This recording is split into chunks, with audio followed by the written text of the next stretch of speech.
Un ultimatum à claquer. 48 heures pour s'excuser, sinon des conséquences diplomatiques s'abattraient sur la relation. À Kingston, le Parlement grondait, poing sur les pupitres, tandis que les écrans diffusaient en boucle l'injonction officielle et que des ministres parlaient de dignité et d'ingérence étrangère. Pourquoi ce délai compte-t-il des Caraïbes au Sahel, quand le nom d'Ibrahim Traoré met à nu la ligne de fracture entre respect protocolaire et vérité dite tout haut, à haut. À l'échéance, il n'a pas plié. Le compte à rebours révélait un pays et un système. Le discours d'Ibrahim Traoré à Kingston n'était pas une simple sortie diplomatique. Il contenait une promesse implicite, que la vérité même dite hors de ses frontières pouvait secouer les trônes. Cette vérité, brutale mais nécessaire, exposait les fissures d'un système où la corruption se mêle à la routine politique, où les excuses servent d'écran à la responsabilité. Pour les citoyens jamaïcains, le choc fut double. L'affront d'un étranger et la révélation d'une réalité qu'ils connaissaient trop bien. Pour les observateurs internationaux, un autre message apparaissait. L'Afrique, par la voix d'un jeune capitaine, osait défier les codes du silence diplomatique. Chaque mot pesait, chaque phrase prononcée par Ibrahim Traoré résonnait au-delà du scandale. Il posait la question essentielle du leadership et de la reddition de comptes. En choisissant de ne pas reculer, il déplaçait le centre du débat. Ce qui paraissait être une crise bilatérale devenait soudain un miroir global. Que vaut un pouvoir s'il craint la vérité ? Tout a commencé par un chiffre, 48 heures. C'est le temps qu'Andrew Holness, Premier ministre de la Jamaïque, a donné à Ibrahim Traoré pour présenter des excuses publiques. Un délai court, précis, presque théâtral, mais suffisant pour embraser un pays déjà chargé de colère. Dans les couloirs du Parlement, les débats tournaient à la tempête. Les uns invoquaient la souveraineté, les autres murmuraient que le vrai scandale n'était pas le discours, mais ce qu'il révélait. Car, avant l'ultimatum, tout semblait maîtrisé. Un voyage diplomatique, un discours convenu, une cérémonie sans histoire. Mais quand Traoré prit la parole, la mécanique du protocole se brisa. Ce qu'il déclara ce jour-là à Kingston fut tout sauf diplomatique. Il parla de corruption, de détournement, de l'argent du peuple enfoui dans des comptes étrangers. Il évoqua les écoles en ruine, les hôpitaux sans moyens, les jeunes sans avenir. Il parla comme un homme libre, et non comme un invité. Et cette liberté, dans un monde de calcul politique, résonna comme un acte d'insoumission. Les caméras captèrent les visages tendus, les ministres quittant la salle, les murmures nerveux. Mais dehors, la réaction fut tout autre. Dans les rues, les mots de Traoré circulaient sur les radios, les téléphones, les marchés.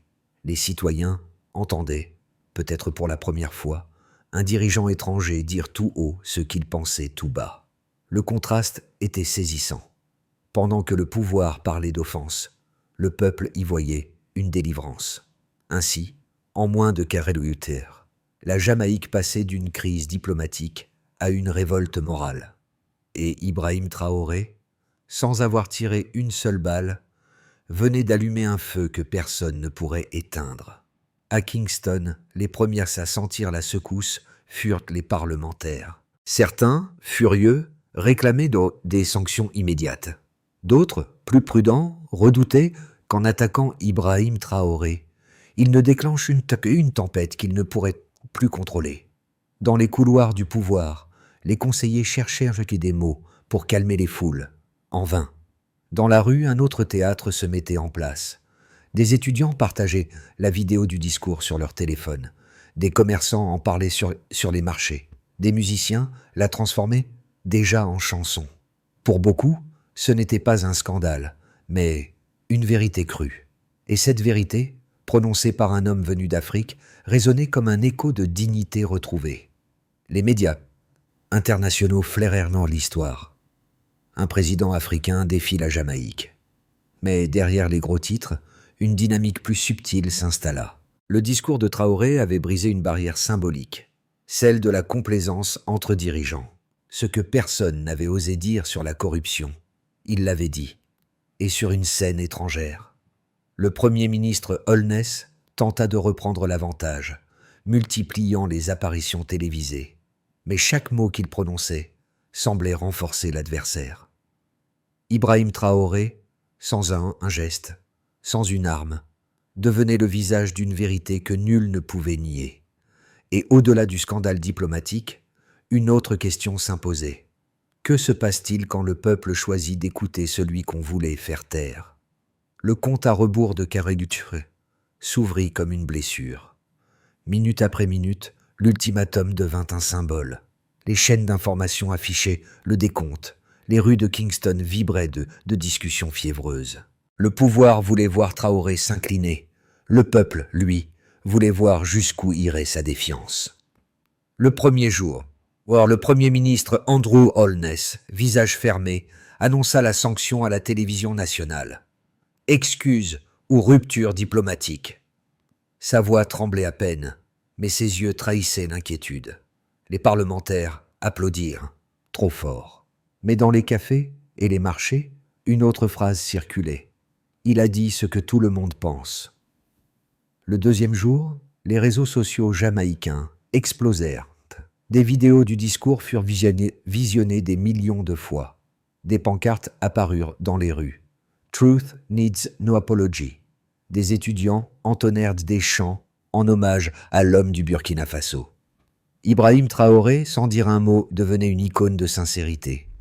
Pendant ce temps, les coulisses politiques s'enflammaient. Des conseillers de Holness lui conseillaient de temporiser. D'autres exigeaient une réaction immédiate pour sauver la face. Les journaux titraient « Kingston contre Ouagadougou ». Mais la fracture n'était pas entre deux nations, elle traversait la Jamaïque elle-même. Le troisième jour, des documents fuitèrent. Des rapports anciens sur la corruption gouvernementale refirent surface. Les journalistes se mirent à recouper les propos de Traoré avec des dossiers étouffés depuis des années. L'effet fut dévastateur. Les accusations d'ingérence se transformaient en miroirs de culpabilité. À Ouagadougou, Traoré prit la parole. Sans colère ni triomphe, il déclara « La vérité ne s'excuse pas, elle se confronte ». Cette phrase traversa les continents comme une onde de choc. Les rédactions s'en emparèrent, les débats s'enflammèrent. Ce n'était plus un incident diplomatique, c'était un moment d'histoire. À minuit, le délai expira. Aucune excuse, aucun recul. Et à cet instant précis, le silence tomba sur Kingston. Pas un mot de plus, pas une justification. Mais au fond des rues, un murmure s'éleva. Il a tenu bon. Ce murmure devint un cri, puis un chant. La Jamaïque n'obéissait plus à ses dirigeants, elle répondait à sa conscience. Et tandis que le gouvernement cherchait une sortie, Ibrahim Traoré, en refusant de plier, venait d'offrir au monde une leçon que les protocoles disent ne peuvent enseigner. Le courage est contagieux. Les chiffres parlaient d'eux-mêmes. En moins de 48 heures Twitter, les recherches du nom Ibrahim Traoré sur les réseaux jamaïcains avaient augmenté de 310%. Les vidéos de son discours dépassaient les 8 millions de vues, un record pour une intervention politique étrangère dans les Caraïbes. Mais au-delà des écrans, la répercussion réelle se mesurait dans la rue. Les manifestations pacifiques s'étaient multipliées dans 12 grandes villes du pays, mobilisant plus de 80 000 personnes, selon les estimations d'ONG locales. Ce phénomène n'était pas une coïncidence. Des enquêtes indépendantes démontraient une corrélation directe entre les propos de Traoré et la hausse des mobilisations civiques. Avant le discours, seulement 22% des jeunes interrogés déclaraient croire encore au changement politique. Une semaine plus tard, ce chiffre montait à 61%. Le message d'un président africain avait rallumé un feu d'espérance de l'autre côté de l'océan. Les experts de la communication politique parlaient d'un enchaînement mesurable, une parole franche, brisant la langue de bois, une audience globale, amplifiée par la viralité numérique, une résonance sociale, transformant l'indignation en action. Les analystes occidentaux tentaient d'en minimiser la portée, parlant d'incidents populistes. Mais les données racontaient une autre histoire. Le taux de confiance dans le gouvernement jamaïcain avait chuté de 17% en 4 jours, tandis que les appels à la réforme budgétaire augmentaient ça de 40%. Les chiffres ne mentent pas. Le choc n'était pas symbolique, il était structurel. À Ouagadougou, les signaux étaient tout aussi nets. Les mentions de Jamaïque et Traoré dans la presse africaine avaient triplé. Les mouvements panafricains voyaient dans cet épisode la preuve que la parole africaine pouvait résonner à échelle mondiale. Ce n'était plus une confrontation, c'était une contagion morale. Les faits, dans leur froideur statistique, validaient ce que les mots avaient nombre de déclencher. Et derrière chaque pourcentage, un constat. Le discours d'Ibrahim Traoré avait franchi les frontières non pas du territoire, mais de la conscience collective. Les gouvernements s'en méfiaient, les peuples s'en emparaient. Là où la diplomatie voyait un risque, les citoyens voyaient une renaissance. Les chiffres, ici, ne mesuraient peut-être pas seulement une audience. Ils mesuraient un éveil. Les détracteurs d'Ibrahim Traoré ne manquèrent pas. Certains diplomates occidentaux le qualifièrent d'imprudent, d'autres d'opportuniste. Ils affirmaient qu'en défiant la Jamaïque sur son propre sol, il avait violé les usages diplomatiques et fragilisé les ponts entre l'Afrique et les Caraïbes. À leurs yeux, la vérité n'excuse pas la provocation. On ne construit pas des alliances en jetant l'opprobre sur ses hôtes. Mais cette lecture restait partielle, car face à eux, d'autres voix répondaient. Si le protocole devient un écran pour protéger la corruption, alors il cesse d'être un outil de diplomatie. Les défenseurs de Traoré rappelaient que ces mots n'étaient pas une attaque contre un peuple, mais une interpellation morale adressée à tous les dirigeants. Et surtout, ils posaient une question simple. À quoi sert la courtoisie quand elle dissimule la souffrance ? Les universitaires s'en mêlèrent. Des politologues caribéens y virent un précédent historique. Le premier acte d'un dialogue sud-sud fondé sur la vérité et la responsabilité. Les médias africains, eux, présentèrent l'épisode comme un tournant. La parole du continent cessait d'être défensive pour devenir prescriptive. Le débat reposait donc sur 2 piliers. Pour les uns, Traoré avait franchi une ligne rouge diplomatique. Pour les autres, il avait franchi une ligne de peur. Et dans ce duel d'interprétation, la force de l'évidence jouait pour lui. Car même ceux qui le critiquaient ne pouvaient ignorer le résultat. Un peuple réveillé, un pouvoir ébranlé, un message planétaire. L'éthique du discours n'effaçait pas la diplomatie. Elle redéfinissait. Et dans ce face-à-face, une chose demeurait indéniable. Ibrahim Traoré n'avait pas cherché le conflit. Il avait cherché la cohérence. La vérité ne s'excuse pas. C'est par cette phrase qu'Ibrahim Traoré fit basculer l'histoire. Elle ne fut ni criée, ni prononcée avec arrogance, mais dite avec la gravité d'un homme qui savait ce qu'elle coûterait. Ce fut le point de rupture. En une seule ligne, il transforma un incident diplomatique en manifeste universel. Les analystes appelèrent cela le moment zéro, celui où un leader cesse de parler pour convaincre et commence à parler pour éveiller. Les caméras captèrent son visage calme, les mains jointes, la voix ferme, aucune posture, aucun slogan, juste une déclaration de foi dans la transparence. À Kingston, le choc fut immédiat, mais dans le reste du monde, un silence s'installa, celui d'une vérité que personne n'osait contredire. À cet instant, l'affaire cessa d'être jamaïcaine. Elle devint humaine, car derrière cette phrase, chacun pouvait lire la même promesse, que les peuples ont le droit d'entendre ce que le pouvoir voudrait taire. Lorsque la poussière retomba, la Jamaïque n'était plus la même. L'affaire avait fissuré les certitudes et bouleversé l'équilibre d'un pouvoir habitué au silence. En refusant de présenter ses excuses, Ibrahim Traoré n'avait pas seulement défié un ultimatum, il avait ouvert un chapitre inédit du dialogue entre l'Afrique et les Caraïbes. À l'échelle nationale, les manifestations, d'abord limitées à Kingston, s'étaient étendues à Montego Bay, Portmore et Spanish Town.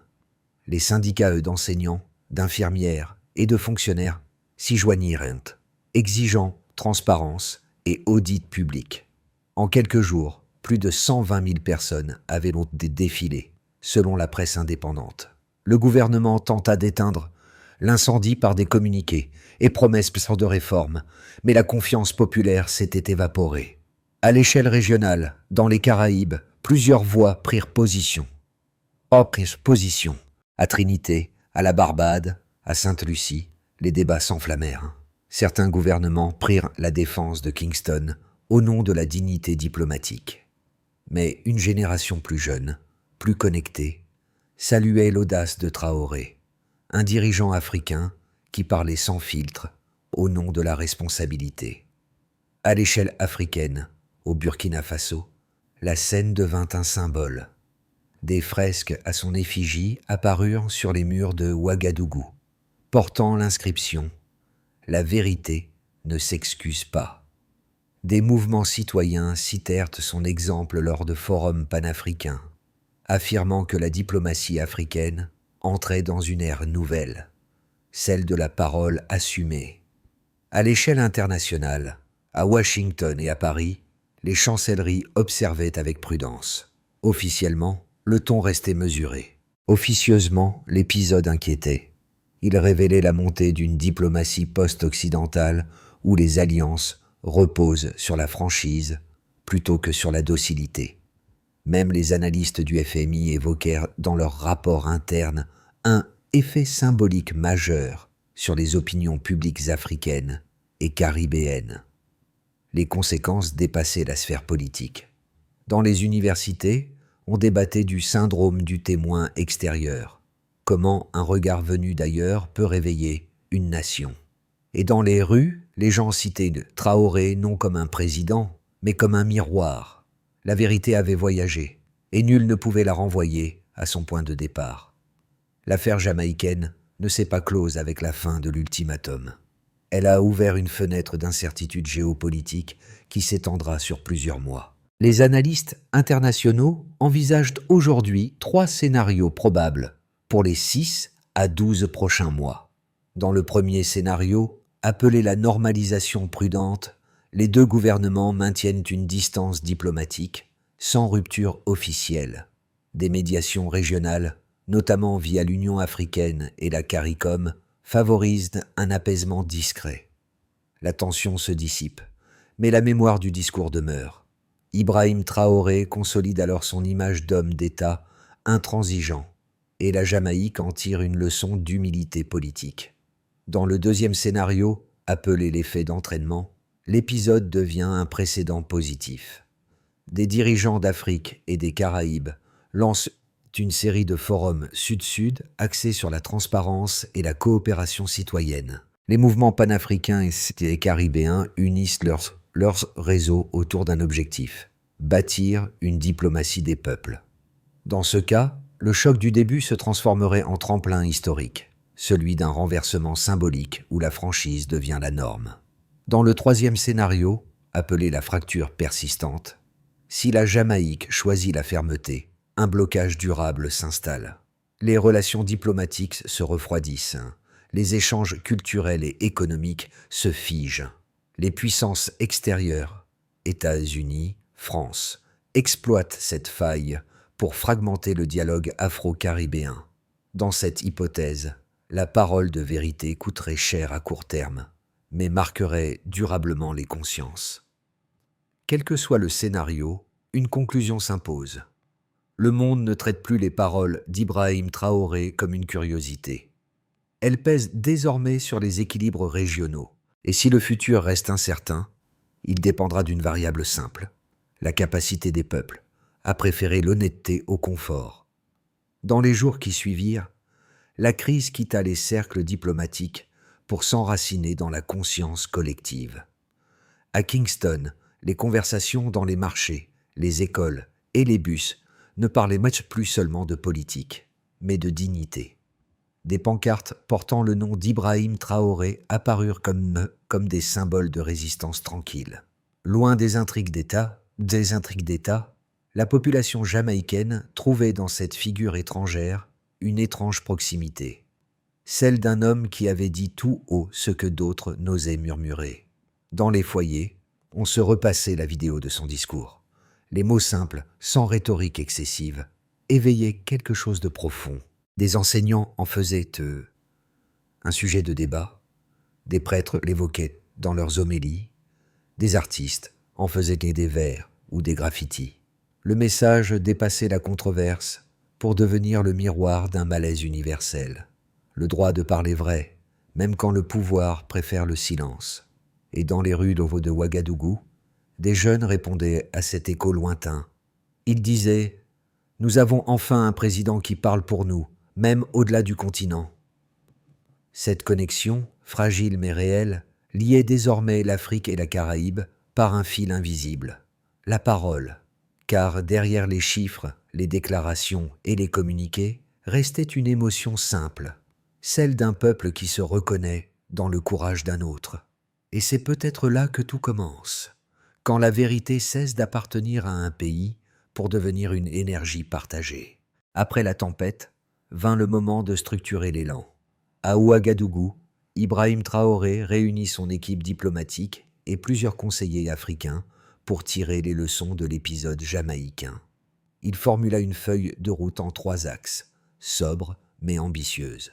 Dans un premier axe, appelé la cohérence, chaque prise de parole africaine devait désormais être alignée sur une éthique claire. Vérité, responsabilité, solidarité. Fini les rhétoriques calculées pour plaire aux chancelleries occidentales. Désormais, la diplomatie africaine devait parler d'égal à égal, sans arrogance, mais sans soumission.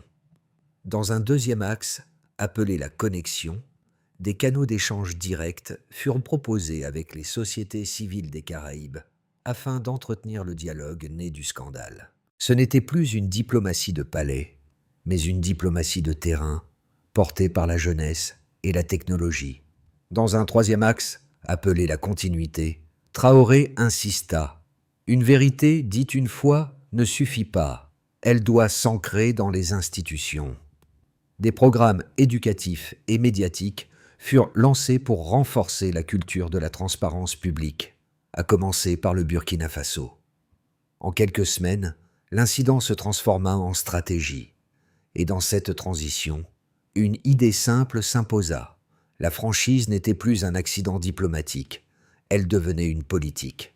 Le calme revint peu à peu, mais rien n'était plus comme avant. Dans les mémoires, cette confrontation resta gravée comme un moment de bascule. Ibrahim Traoré n'avait ni gagné ni perdu une bataille diplomatique. Il avait changé le sens du mot courage. Sur les réseaux sociaux, dans les universités, dans les rues, son nom devint un symbole discret, celui d'une vérité qui ne demande ni permission ni pardon. À Kingston, certains ministres parlèrent d'apaisement, d'autres de malentendus clos, mais les citoyens, eux, avaient entendu l'essentiel. Un dirigeant étranger leur avait rendu leur voix, et cela ne s'efface pas. En Afrique, la jeunesse y vit la preuve qu'une parole juste pouvait traverser les océans. Ce n'était plus une affaire de frontières, mais de conscience partagée. Sous les tropiques, comme au Sahel, les mêmes mots résonnaient encore. La vérité ne s'excuse pas. Et dans ce souffle, une idée naissait. Simple, obstinée, irréversible. Quand les peuples se mettent à écouter la vérité, plus aucun ultimatum ne peut la faire taire. Le jour se leva sur Kingston, clair et lourd à la fois. Les pancartes s'étaient rangées, les rues étaient calmes, mais les regards avaient changé. Sous la poussière du tumulte, une conviction persistait. La dignité ne s'exige pas, elle se défend. À Ouagadougou, Ibrahim Traoré poursuivait sa route, sans triomphalisme, mais avec la certitude que chaque mot prononcé avait compté. Son discours n'avait pas seulement remué la Jamaïque, il avait réconcilié des continents autour d'un même souffle, celui de la vérité nue. Entre Afrique et Caraïbes, un fil invisible s'était tissé, fait de respect et de lucidité. Sur les réseaux, des milliers de messages concluaient en une seule phrase. La vérité ne s'excuse pas, elle se partage. Oh, et dans ce partage, naissait une autre promesse, celle d'un monde où la franchise n'est plus un risque, mais une responsabilité, où la parole, même dérangeante, peut encore bâtir des ponts. Un monde où chaque voix juste devient une lumière.